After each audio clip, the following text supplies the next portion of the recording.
میری والدہ کی وصیت ہے کہ میرے مرنے کے بعد میرے کل شریف کروائیں، کیا میں اس میں شامل ہوں؟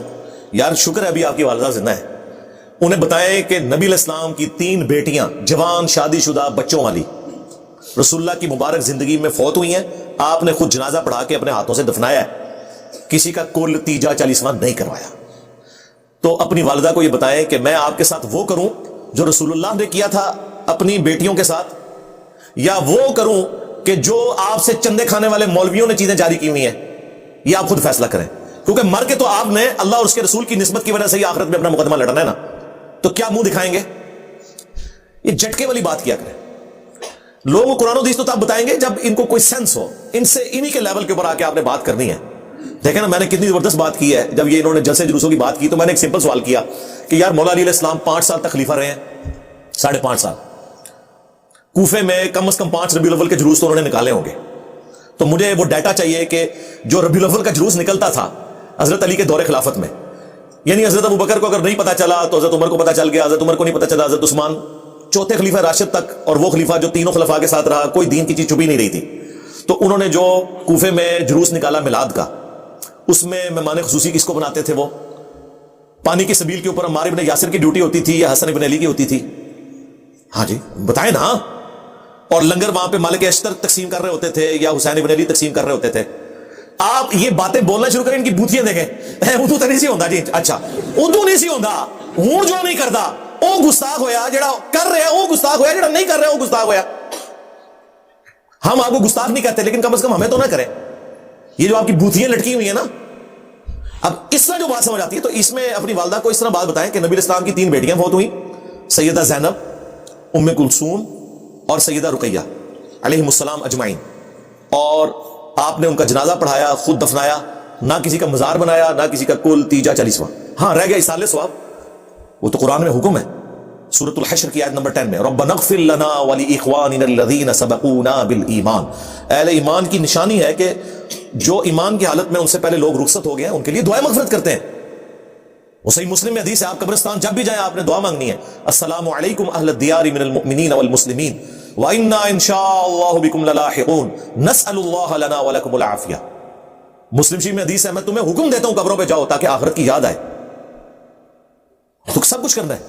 ایصال ثواب کے 10 طریقے، یہ میری ویڈیو آپ دیکھ لیں، ایچ ڈی ریکارڈنگ میں بھی آ چکی ہے، ایک بہت پہلے بھی تھی، مسئلہ 74 ایک سال ڈیڑھ پہلے بھی ریکارڈ ہوئی، اس میں میں نے ایک حدیث، الحمدللہ سینکڑوں حدیث اس میں آ رہی تھی، کئی آیات، وہ ایک حدیث کا نمبر ڈسپلے کروایا تاکہ کسی کا وام نہ رہے، کیونکہ یہ تو ہر گھر کی ضرورت ہے نا ایصال ثواب۔ یہ تو محاورہ ہماری پنجاب کی یعنی لینگویج کے اندر بن چکا ہے، تو میری کیڑی قبر پکی کرا دینی ہے، تو کیڑا میری قبر تے آ کے دیوے بال لینے ہیں جی؟ نہیں بالنے، وہ نہیں دس رہے ہیں، نہیں بالنے نہ پکی کرانی ہے، ہاں، کیونکہ ہم نے کلمہ اس کا پڑھا جس کی قبر مدینے میں ہے صلی اللہ علیہ وآلہ وسلم، ٹھیک ہے؟ تو اچھا دیکھیں، یہ ہر مسلمان کو پتا ہے کہ تم میں سے کوئی اس وقت تک مومن ہی نہیں ہو سکتا جب تک کہ میں اسے اس کے ماں باپ اولاد سب لوگوں سے بڑھ کر عزیز نہ ہو جاؤں۔ یار اس کے اوپر کبھی غور کیا آپ نے؟ اس کے بعد ماں باپ کی ایک چھوٹی سی دھمکی جو ہے وہ آپ کا ایمان ہی خراب کر دیتی ہے، حالانکہ صراحتاً وہ اللہ اور اس کے محبوب صلی اللہ علیہ وآلہ وسلم کی نافرمانی میں بات کر رہے ہوتے ہیں۔ اس وقت آپ کو یہ حدیث نہیں یاد آتی کہ میں نے تو رسول اللہ کی بات ماننی ہے صلی اللہ علیہ وآلہ وسلم؟ بخاری مسلم میں حدیث ہے، مولا علی اس کے راوی ہیں، وہ کہتے ہیں کہ ایک انصاری کو نبی الاسلام نے امیر بنا کے بھیجا، کچھ صحابہ کو ایک مہم پر روانہ کیا، اور اس امیر کو اتنا غصہ آیا کہ اس نے اپنے سب آرڈینیٹس کو کہا کہ ایک آگ کا الاؤ جلاؤ، اور جب خوب بھڑک گیا تو اس نے کہا کہ میں تمہارا امیر ہوں، میری اطاعت رسول اللہ کی اطاعت اور رسول اللہ کی اطاعت اللہ کی اطاعت ہے، اور میری نافرمانی رسول اللہ کی نافرمانی اور رسول اللہ کی نافرمانی اللہ کی نافرمانی ہے، اب میں تمہیں حکم دیتا ہوں کہ اس آگ میں کودو۔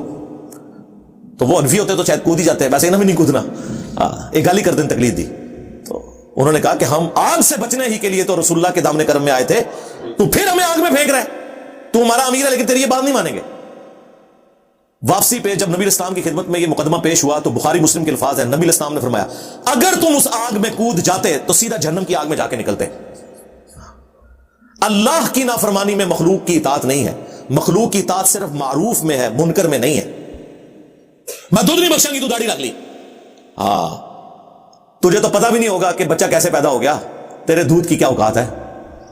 ماں باپ کی قدر اللہ کی وجہ سے، اللہ نے حسن سلوک کا کہا ہے، ادروائز جو جانور کرتے ہیں اپنے ماں باپ کے ساتھ انسان بھی یہی کر رہے ہوتے ہیں، تو اللہ کا حکم۔ میں کہتا ہوں کتنی دلیری کرتا ہے کوئی اللہ اور اس کے رسول کے مقابلے پہ احسانات گنواتا ہے۔ ہاں آپ ایبسولوٹلی گنوائیں، ماں باپ کا حق ہے، ان سے بڑھ کر کسی کا حق نہیں. قرآن میں کم از کم 4 جگہ پہ توحید کے بعد پہلا حق ماں باپ کا ہے. بخاری میں حدیث موجود ہے، بخاری مسلم دونوں میں. نبی علیہ السلام سے ایک صحابی نے پوچھا کہ پوری دنیا میں میرے حسن سلوک کا حقدار سب سے زیادہ کون ہے؟ تو نبی علیہ السلام نے فرمایا تیری ماں. پوچھا یا رسول اللہ اس کے بعد؟ فرمایا تیری ماں.